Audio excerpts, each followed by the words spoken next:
Gusto mong kumita ng 1,000 pesos araw-araw? Panoorin ang video na ito. Disclaimer lang, hindi ako financial advisor. Ang advice na ito ay ilan lamang sa personal na experience at mga tips na maari mong sundin.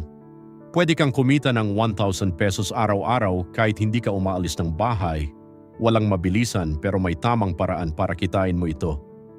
Kung kaya nila, mas lalong kaya mo rin. Real talk. Alam mo bang sa umpisa mahirap kitain, pero kapag nasimulan mo na, madali na lang ito para sa'yo.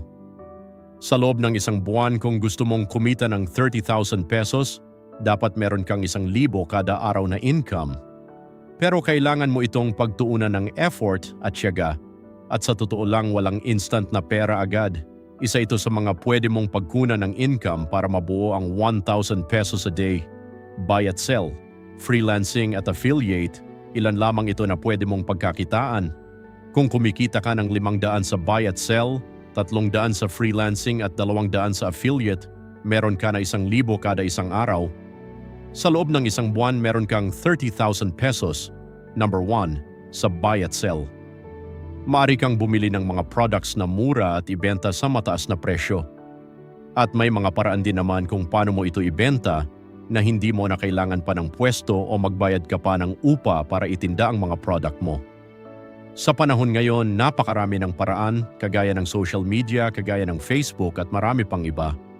At natitiyak ko na mabilis ang pagpasok sa iyo ng pera, halimbawa sa mga product na pwede mong pagkakitaan, gaya ng damit.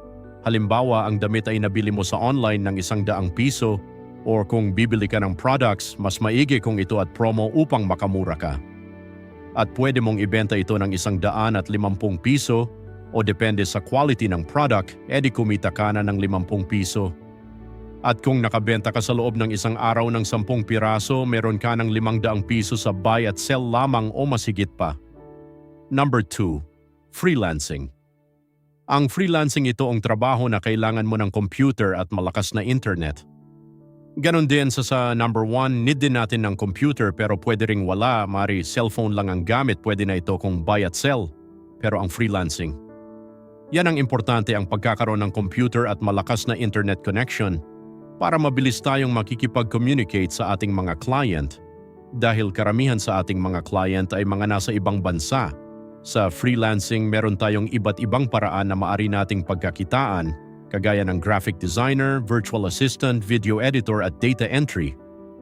Ilan lamang ito sa mga maari mong pagkakitaan sa online freelancing. Kung ang apat na ito ay kumikita ka ng 250 pesos, sa bawat isa na paraan na nabanggit ko na maari mong pagkakitaan, ikaw meron ng 1,000 pesos a day. Number 3, sa panahon ngayon usong-uso na ang social media at halos lahat ngaon ang pinagkakaabalahan ng mga tao ay ang social media. Mula bata at matatanda, kaya ito ang ilang paraan para kumita ka ng pera na ang tanging gamit mo lang ay ang cellphone at internet. At ito ay ang pagiging content creator. May ilang platform na maaari kang kumita kagaya ng Facebook Reels, TikTok videos at YouTube.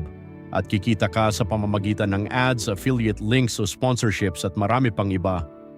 Number 4, dito karamihang bumibili ang mga tao ngayon ng iba't ibang produkto na halos lahat ng ginagamit ng mga tao pang personal man ito, gamit sa mga bahay sa trabaho o gamit sa sasakyan at marami pang iba.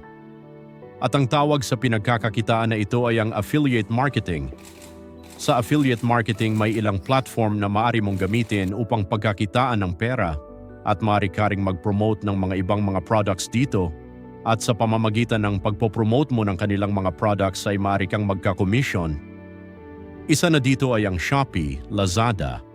At bukod dito, maaari ka ring magbenta ng mga digital products sa iba't ibang mga platform. Ito ang sekreto, isang beses mo lang itong gawin pero paulit-ulit, sigurado akong aasenso ka. Hindi mo kailangan maging expert agad. Tandaan mo, lahat ng bagay ay napag-aaralan. Ang tanging kailangan mo lamang ay simulan mo na. Gusto mo pa ba ng maraming tips na pwedeng pagkakakitaan? I-subscribe mo lang ang channel na ito, MJ Money Moves, at susunod ka na sa asenso. God bless you.